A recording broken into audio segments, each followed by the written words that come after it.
우리는 모든 것에 빛을 내뿜던 태양이 사라진 허무주의 시대에 살고 있다. 개인은 이제 자신의 태양을 스스로 창조해야 한다. 당신에게는 당신만의 태양이 있는가? 우리를 구속하던 전통적 관계로부터 해방되었음에도 여전히 여기저기 매여 쉽게 움직이지 못한다면 나는 단언코 이렇게 이야기해주고 싶다. 자기 자신을 사랑하라고. 삶의 이야기는 내 손으로 써내려가야 한다. 희망 없는 사회의 유일한 희망인 개인주의자를 꿈꾸며 니체 철학의 대가 이준우가 전하는 8가지 철학적 통찰. 스스로를 사랑하지 못하는 당신에게 개인주의를 권하다. 구독, 좋아요, 알림으로 응원해주세요. 어서오세요. 여기는 솔방문고, 저는 박솔입니다. 잘 있었어요? 열심히 영상 만들다가 저는 며칠 나가 떨어져 있었습니다. 참 성실, 근면 이런 거랑은 먼 거리에 살고 있죠. 오늘은 니체 철학의 최고 권위자라고 불리시는 분 이진우 작가님의 개인주의를 권하다를 읽겠습니다. 21세기 북스에서 출판되었습니다. 다양한 매체를 통해서 대중들에게 철학으로 사유하는 힘을 전하고 계신답니다. 개인적으로 이 책은 정말 많은 분들이 읽어보셨으면 좋겠어요. 철학적으로 이제 이 얘기를 풀어가기 때문에 그렇게 쉽다, 쓱쓱 읽힌다 라고 하기는 좀 그렇지만 중간중간에 한 번씩 브레이크가 걸리더라도 좀 비교적 읽을 수 있는 책이에요. 그래서 철학에 관심이 조금이라도 있으시다면 강력 추천합니다. 니체 철학을 원제로 생각을 풀어낸 이 책은요, 딱딱하게 굳어있던 제 머릿속에 이분법적인 생각이라든지 이원적인 관점, 이런 부분을 망치로 탁탁탁 쳐서 균열을 내주네요. 오늘은 이기주의에 대한 새로운 생각을 하게 된 이기주의 패러독스 부분과 또 개인이 탄생하는 내용이 들어있는 부분, 두 부분을 발췌해서 낭독을 좀 해드리겠습니다. 낭독 들으시죠.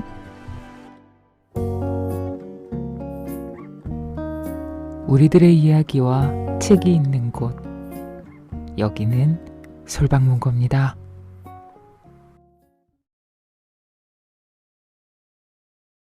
이기주의 패러독스. 누군가 당신에게 이기주의자라고 말을 했다고 상상해보자. 어떤 기분이 들까? 내가 뭘 잘못했는지 곰곰이 생각해보는 사람도, 상대방에게 왜 그런 말을 했는지 따지는 사람도 있을 것이다.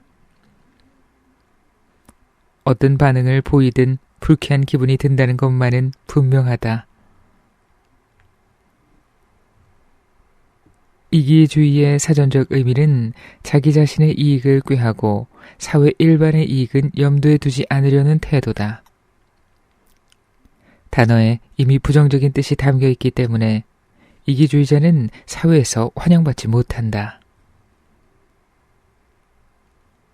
그런데 한국에서는 개인주의를 표방한다고 하면 흔히 이기주의와 연계를 생각하는 경향이 있다. 개인주의가 오해받고 부정적으로 인식되는 원인에는 이러한 이유도 한몫한다.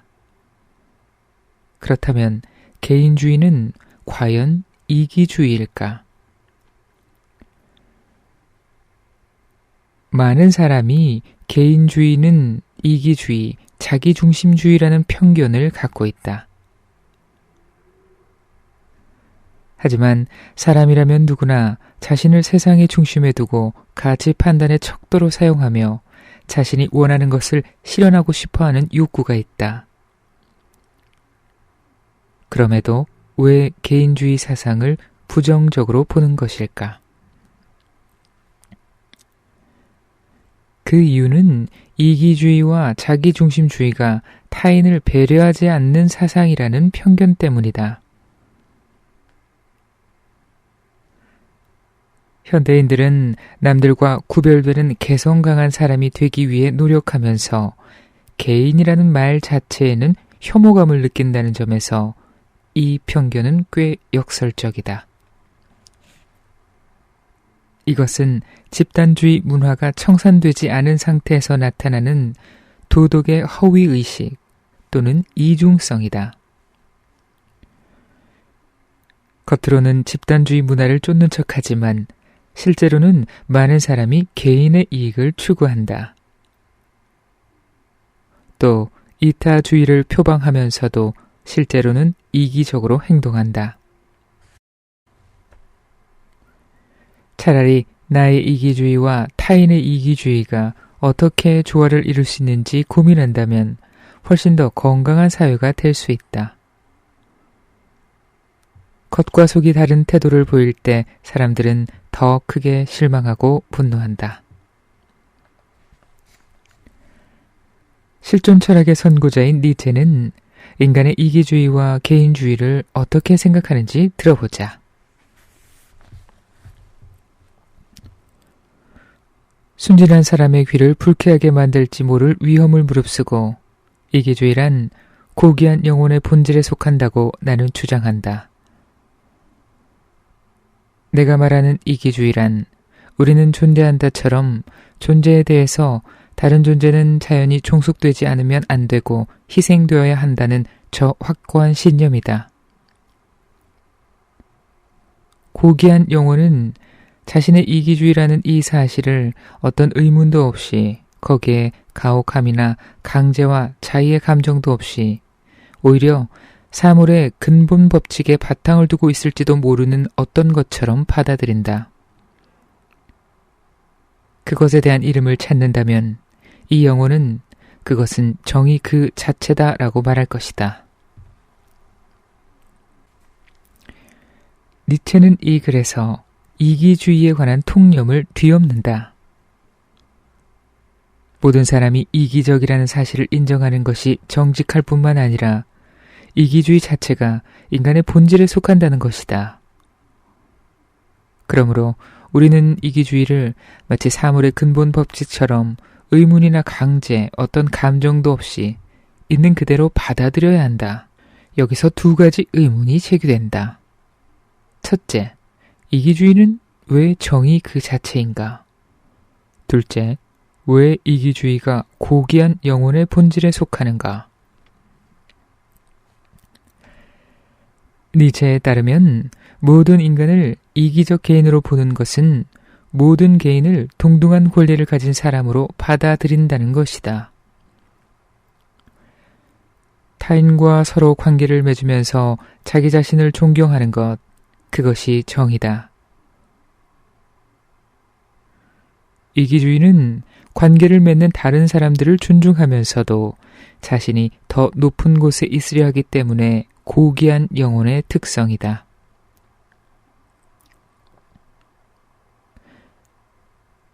이기주의를 정직하게 인정하지 않고서는 정의를 말할 수 없다는 니체의 인식은 인간 본성의 핵심을 찌른다.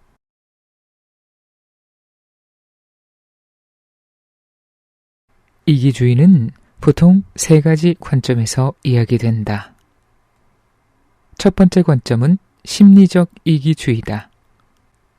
인간 행위의 동기는 근본적으로 나에게 도움이 되는 자기 이익이라는 것이다. 이것은 고대부터 현대에 이르기까지 변함없다. 인간은 자신의 이익에 부합하는 대로 행하기 때문에 개인의 심리적 동기, 경향과 성향이 중요하다. 두 번째 관점은 윤리적 이기주의다. 자신의 선을 도모하는 것이 도덕에 부합한다는 규범적 이론이다. 윤리적 이기주의는 자신의 선을 높이려는 행위는 항상 도덕적이며 그것을 장려하지 않는 것이 오히려 비도덕적이라고 강하게 주장한다.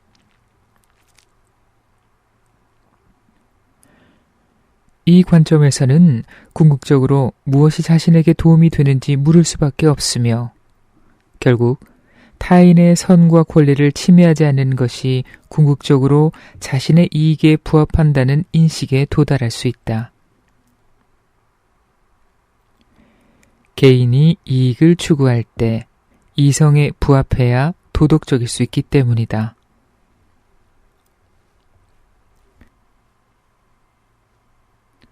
여기서 세 번째 관점인 경제적 이기주의가 등장한다.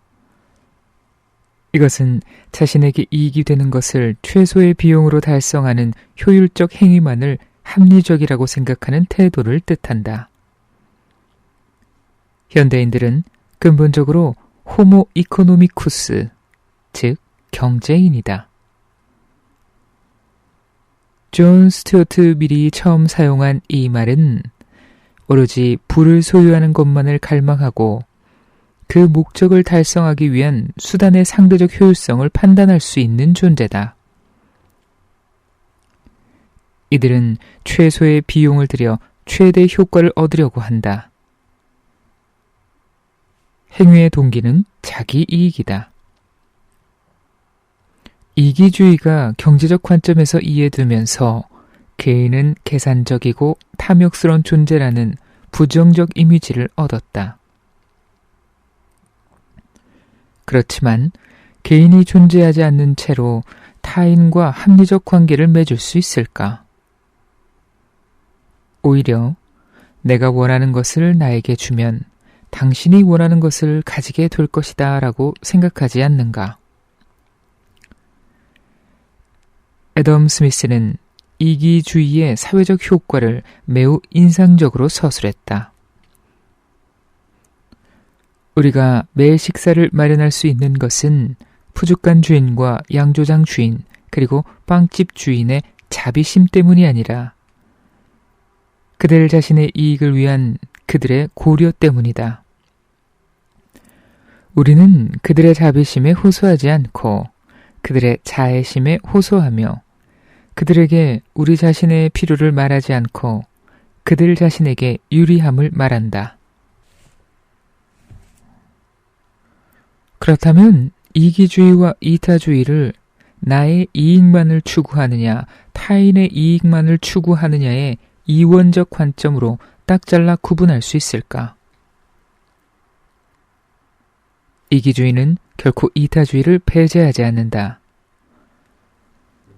이기적인 사람도 가난하거나 불쌍한 사람을 보면 동정심이 생길 수 있다. 그렇다고 해서 이 사람이 이기주의자가 아닌 것은 아니다. 어떤 행위를 할 때 근본적인 동기가 나의 이익 추구에 있기 때문이다. 따라서 동정심으로 도덕적 판단을 하는 것은 바람직하지 않다. 같은 맥락으로 이기주의자라고 해서 반드시 부도덕한 것도 아니다. 시장 경제의 철학적 토대를 마련한 애덤 스미스가 국부론뿐만 아니라 도덕 감정론을 썼다는 것은 매우 시사적이다. 그는 이 책을 다음과 같은 문장으로 시작한다. 인간이 아무리 이기적인 존재라 하더라도 그 천성에는 분명히 이와 상반되는 몇 가지가 존재한다. 이 천성으로 인해 인간은 타인의 운명에 관심을 가지게 되며 단지 그것을 바라보는 즐거움밖에는 아무것도 얻을 수 없다고 하더라도 타인의 행복을 필요로 한다. 인간이 이기적이라고 해서 연민과 동정심 그리고 공감 능력이 없는 것은 아니다. 이번에는 반대로 마더 테레사 같은 이타주의자가 있다고 가정해보자. 그들은 타인만 사랑하고 자기 자신은 사랑하지 않을까? 그들에게도 자기애가 있다. 자기 사랑은 엄밀한 의미에서 이기주의이므로 결론적으로 이타주의도 이기주의의 한 유형이다. 따라서 이기주의와 이타주의를 이원적 관점에서 판단하는 것은 인간의 특성을 파악하는 데 별로 도움이 되지 않는다. 오늘날 우리가 사는 현대사회에는 이기주의가 오히려 이타적일 수 있다. 사람들이 이기적일수록 사회 전체의 이익은 점점 커지기 때문이다. 애덤 스미스가 국부론에서 개인은 자신의 이익을 추구함으로써 흔히 그 자신이 진실로 사회의 이익을 증진시키려고 의도하는 경우보다 더욱 효과적으로 그것을 증진시킨다고 한 것과 같은 맥락이다. 이 말은 모든 사람이 다 이타적으로 행동하면 사회는 발전하지 않는다는 뜻이다. 반대로 자기의 이익을 추구하면 할수록 보이지 않는 손에 의해 사회 전체의 부가 커지고 공동체가 부유해지면서 다른 사람에게도 도움이 되기 때문에 이타적이 된다. 이것이 이기주의의 역설이다. 나만을 위해 한 행동이 결국 타인에게도 긍정적인 영향을 미친다는 것이다.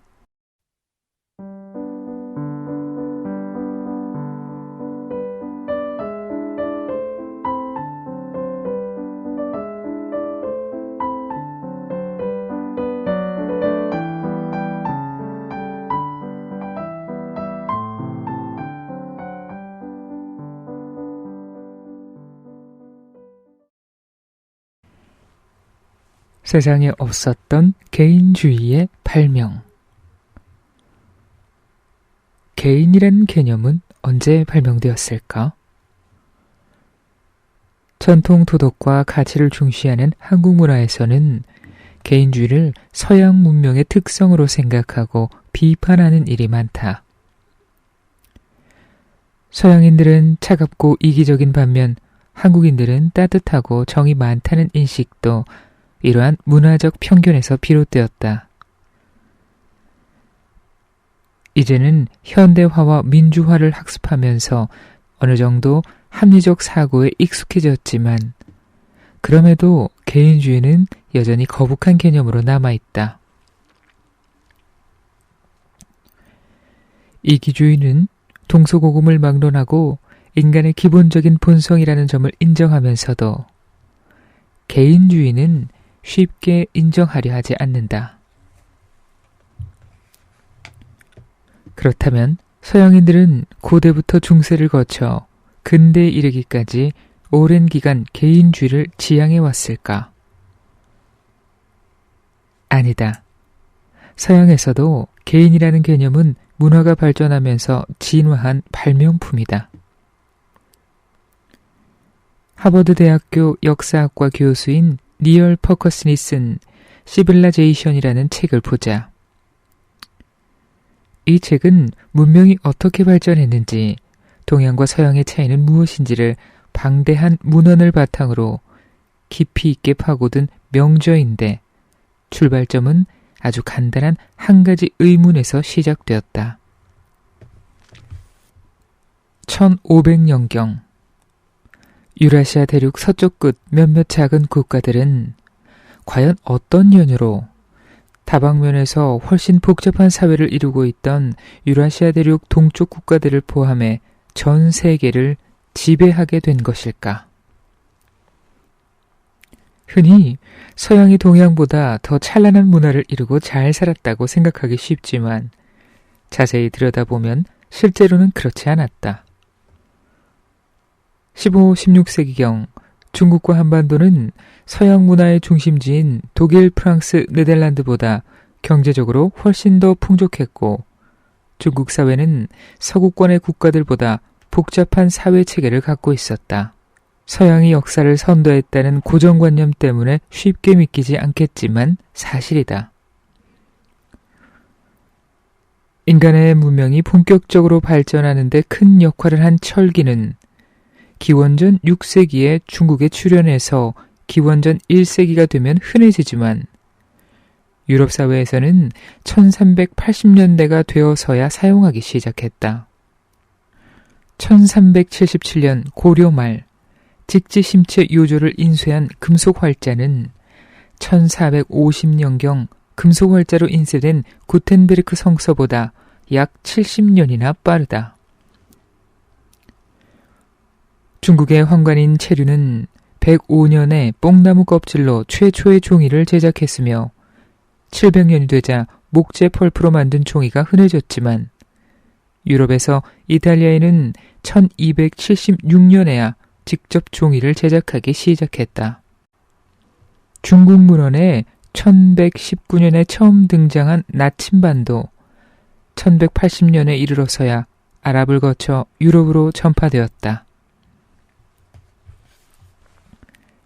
일상은 어땠을까? 우리는 서양 사람들이 예절을 지키며 우아하게 식사한다고 생각하지만 서양의 현대식 포크가 도입된 것은 오래되지 않았다. 11세기에 베네치아 공국의 총독은 그리스 공주와 결혼했는데 이 공주가 두 갈래로 된 황금 포크를 사용해 음식물을 입으로 가져가는 모습이 당시 큰 화제가 되었다. 이 색다른 도구의 사용이 일반화되기까지 500년이 걸렸다. 16세기부터 포크는 이탈리아에서 프랑스로 그다음 영국과 독일로 전해졌지만 그마저 상류층에서만 일상적인 식기로 자리 잡았다. 서양이 문명의 주도권을 쥐고 있던 동양을 따라잡고 서양의 시대를 개척한 것은 르네상스 시대부터였다. 이 시대가 재생이라는 뜻의 르네상스로 불린 것은 의미심장하다. 동양을 앞섰던 고대 서양이 다시 태어난 것이다. 그런데 어떤 이유로 불과 몇 세기 만에 서양이 전 세계를 식민지화하고 과학과 기술을 선도하는 권력과 문화 중심지가 될 수 있었을까? 이에 대한 해답을 찾아나가는 것이 니얼 퍼커슨의 출발점이었다. 저자는 이 질문의 대답으로 6가지 요소를 제시했다. 첫째, 서양은 경쟁을 중시하는 반면 동양은 조화와 화합을 중시했다. 둘째, 서양은 과학적 인식을 추구했지만 동양은 비교적 비과학적인 편이었다. 셋째, 서양은 개인의 재산권에 대한 의식이 있었으나 동양은 재산권에 대한 의식이 없었다. 넷째, 서양은 인간을 해부하며 신체 구조를 연구한 의학이 발전했는데 동양은 생명 현상을 전체론의 관점에서 바라보기 때문에 의학이 더디게 발전했다. 다섯째, 서양은 생산보다 소비가 경제를 활성화한다는 인식이 있었는데 동양에서는 소비를 악덕으로 삼았다. 여섯째, 서양에서는 일에 대한 소명의식과 책임을 강조하는 직업윤리가 발달했는데 동양은 직업을 비교적 중시하지 않았다. 이런 6가지 요소에는 전체를 관통하는 공통점이 있다. 서양에서는 개인이 중요하게 여겨졌지만 동양에서는 그렇지 않았다는 것이다. 15, 16세기경 서양이 동양보다 훨씬 덜 발전했음에도 수백 년이 지난 오늘날 세계를 지배한 문명을 발전시킨 핵심적인 동력은 개인과 개인주의에 있었다. 서양에서 개인주의가 팽배해지는 19세기에 활약했던 철학자 니체는 이렇게 이야기한다. 변질이든 태화나 기행이든 그 종족의 변화는 갑자기 가장 풍부하고 화려하게 무대 위에 나타나고 개인은 감히 개인으로 존재하고자 하며 스스로를 드러내고자 한다. 니체의 문장은 겉으로는 상당히 복잡해 보이지만 핵심은 이기주의와 개인주의라는 새로운 투쟁이 등장했다는 것을 의미한다. 니체는 개인의 탄생을 몇 가지 관점에서 바라보았다. 우선 르네상스와 같은 역사적 전환기에 이기적 개인이 탄생했다. 둘째, 이기적인 개인은 태양빛을 차지하기 위해 서로 싸우는 나무들처럼 성장의 경쟁심을 가진다. 셋째, 이러한 폭발적 이기주의는 번영을 가져올 수도 퇴화를 초래할 수도 있다. 끝으로 이기주의로 축적된 힘은 기존의 질서를 파괴하고 새로운 질서를 만든다.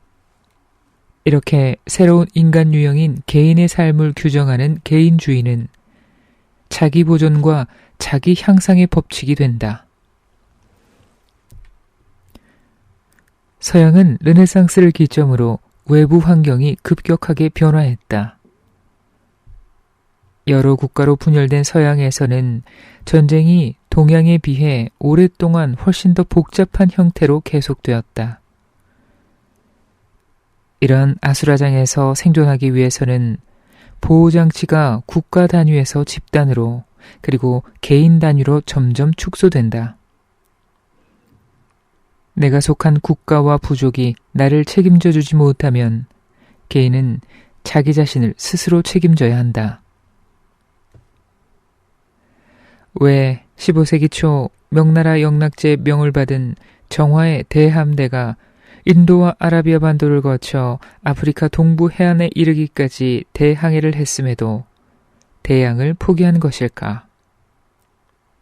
왜 유럽의 국왕들은 그와는 정반대로 탐험 계획에 자원을 쏟아부은 것일까?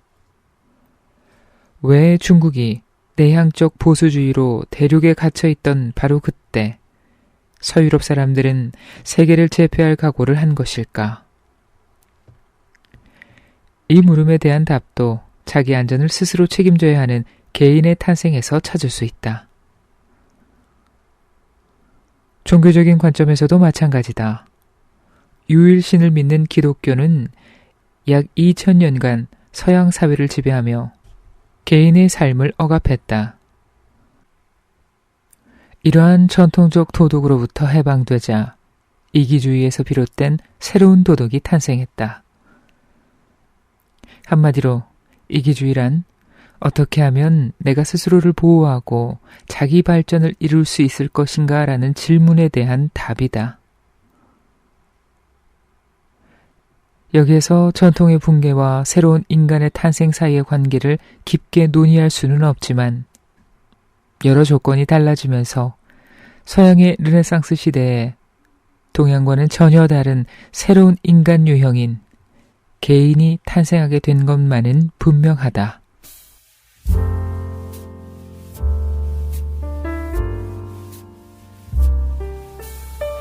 네, 낭독을 들으셨습니다.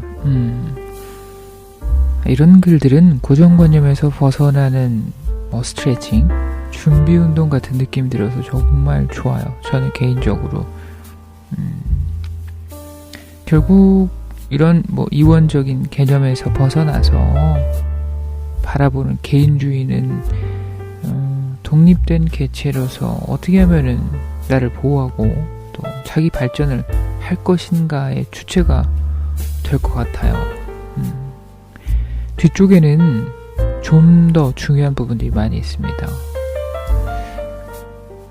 지금 속도와 혼란의 시대라고 작가도 얘기했는데 그 속에서 우리가 개인은 어떻게 살아남을 것인가에 관한 글들이 많이 있거든요. 참 인상적인 책이었고 두 번, 세 번 또 읽고 싶은 책입니다. 저는 다음 시간에 또 좋은 책 들고 다시 찾아올게요. 친구들 안녕.